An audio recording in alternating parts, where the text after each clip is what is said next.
suis très heureux d'accueillir Grégoire Chauvière-Le Drian, du coup, de la Banque européenne d'investissement. Grégoire, je t'en prie. Merci. Je te laisse le floor.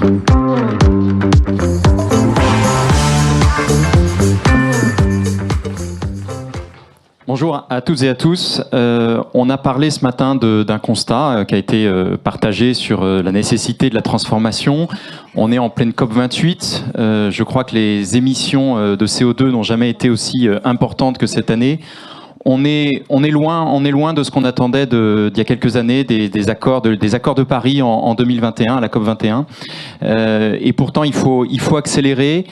Et un des maîtres mots, au-delà de la transition et de l'engagement qu'on peut voir à travers les entreprises, c'est probablement le financement. Quels sont les financements aujourd'hui disponibles pour accompagner les entreprises, pour accompagner les intermédiaires financiers, pour accompagner les collectivités territoriales qui décident de s'engager dans cette transition? Alors sachez qu'il existe une banque qui a un défaut principal, c'est sa faible notoriété, le fait qu'elle soit méconnue, et pourtant c'est la plus grande banque publique au monde et elle est européenne. Alors soyons-en fiers parce que c'est une construction européenne. Elle a plus de 66 ans, elle a été créée par le traité de Rome en 1957 et elle est aujourd'hui bien plus grande que la Banque mondiale. Et pourtant on n'y pense pas suffisamment. Pensez-y d'ailleurs le 9 juin quand vous voterez pour ou contre l'Europe, ou en tout cas quand vous voterez, j'espère, pour des parlementaires qui représenteront positivement l'Europe. Sachez qu'il y a une belle construction qui s'appelle la Banque européenne d'investissement et qui est un peu cette traduction, ce reflet, cette idée qu'à 27, on est plus fort que tout seul. Et les Britanniques le savent, hein, ils en mesurent aujourd'hui les conséquences puisqu'ils sont sortis de la Banque européenne d'investissement. Mais cette banque qui aujourd'hui investit sur des priorités de politique publique européenne, qui quelque part fait de l'impact depuis sa naissance, hein, puisque notre objectif n'est pas de créer une rentabilité financière, c'est une banque qui ne cherche pas à faire du profit, c'est une banque qui cherche à avoir de l'impact. L'impact sur le terrain, sur le territoire, et pour mettre en œuvre des politiques publiques. Et cette banque, elle a pris un virage important en 2019, à l'issue notamment de la campagne électorale des européennes. Il y a eu le sentiment que l'Europe devait accélérer et en tout cas favoriser la mise en œuvre des accords de Paris et se doter, ou en tout cas transformer sa banque, la Banque de l'Union européenne, en Banque européenne du climat. Alors concrètement, qu'est-ce que ça veut dire, au-delà de cet engagement politique? C'est un certain nombre de mesures, et j'en retiendrai 3 principales.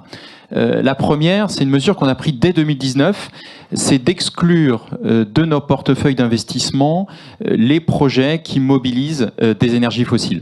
Alors en 2023, ça vous paraît normal, naturel. Sachez qu'en 2019, la BEI a été le premier investisseur, le premier intermédiaire financier, le premier financier, qui soit public ou privé, à prendre une telle décision. Il y a eu un effet d'entraînement et aujourd'hui, ça paraît absolument normal. Le deuxième engagement, c'est un engagement quantitatif. Notre représentante du FMI a évoqué les montants qui sont nécessaires à assurer cette transition. Nous financions les activités, les projets à impact positif sur le climat. À l'occasion de la COP21, nous étions engagés à consacrer 25% de notre activité vers ces projets. Nous avons pris l'engagement de doubler ce volume de financement et de le porter à plus de 50% de notre activité.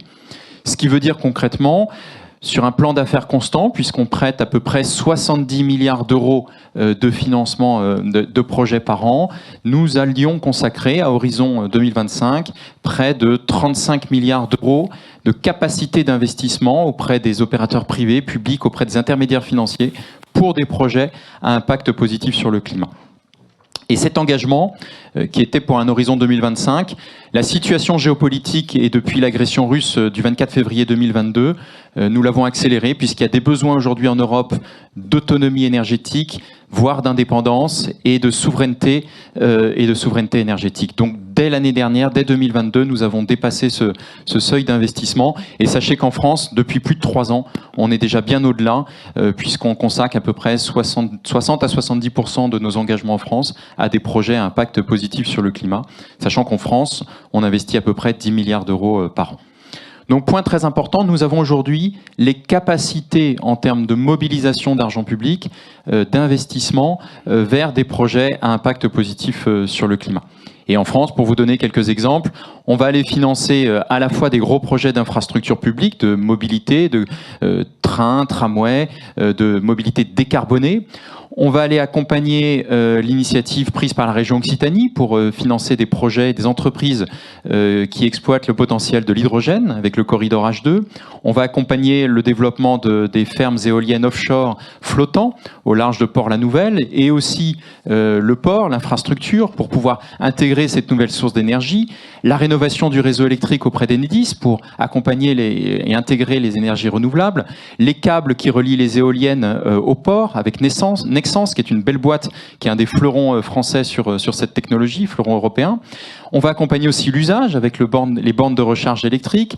Le financement, ça a fait beaucoup de bruit ces dernières semaines, des gigafactories, avec Vercor, avec Envision, pour essayer de favoriser une souveraineté industrielle et énergétique sur le sol français et européen.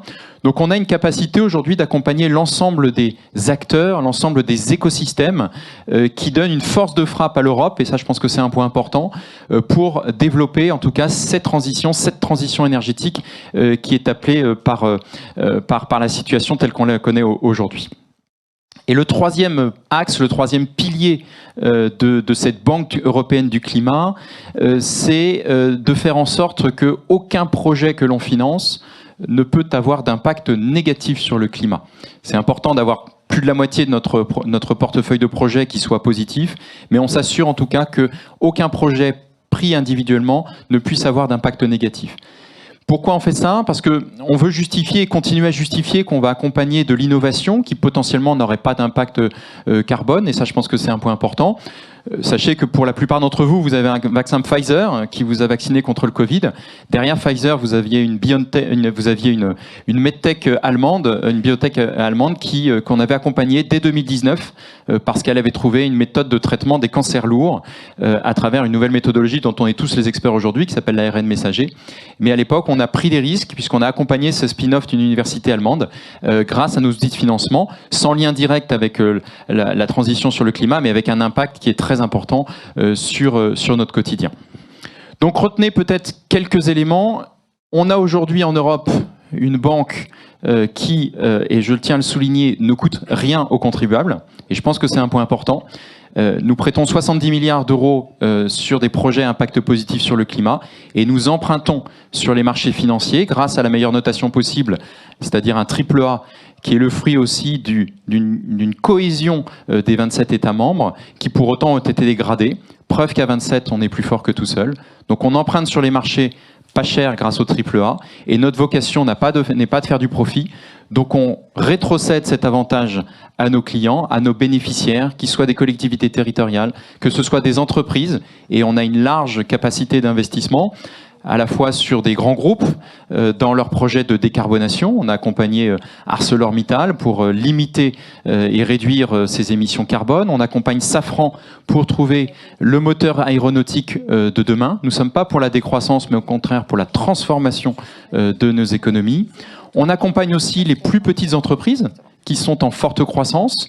On n'a pas aujourd'hui les capacités d'accompagner les startups, mais des entreprises qui vont être en série B, série C, on va les accompagner. Récemment, on avait accompagné le groupe Voltalis, qui avait trouvé une technologie intéressante pour faire des micro-coupures sur les éléments de chauffage à forte inertie, indolore pour le client, et qui pour autant, de manière agrégée, permet de faire des économies d'énergie de manière significative. On accompagne aussi l'acteur public, qui est moteur dans cette transition énergétique, pour favoriser la décarbonation, ou en tout cas la rénovation thermique des bâtiments publics, mais aussi accompagner les bailleurs privés, les propriétaires privés dans leur propre rénovation énergétique pour limiter la consommation. Donc on a aujourd'hui une banque publique qui ne coûte rien aux contribuables, qui peut faire plus. Ça, c'est un point important. Et d'ailleurs, Bruno Le Maire, quand on lui avait remis le rapport Maffouz-Pisani-Ferry, sa première réaction avait été de dire « nous n'allons pas augmenter la fiscalité, mais nous allons demander à la BEI de faire plus ». Et ça, je pense que c'est un signal important à l'heure où on attend beaucoup de l'Europe. Sachez qu'il y a déjà des belles réalisations, qu'on peut très probablement accélérer et en tout cas accompagner aujourd'hui l'ensemble des acteurs privés, publics, acteurs financiers qui s'engagent dans cette transformation. On a les outils et l'accessibilité, je dirais, ça va être très simple. Contactez-nous, moi je suis là pour ça, je suis à Paris, je représente cette institution sur l'ensemble du territoire français. Je vous laisse un mail très simple, france@bei.org, quelle que soit votre entité, entreprise, acteur public, vous pouvez nous envoyer un mail et on y répondra avec plaisir pour pouvoir essayer de vous accompagner. Il y a des outils et l'Europe est là pour le faire, pour vous accompagner dans cette transformation. france@bei.org. Je vous remercie et je me tiens à votre disposition. Merci beaucoup Grégoire. Merci beaucoup.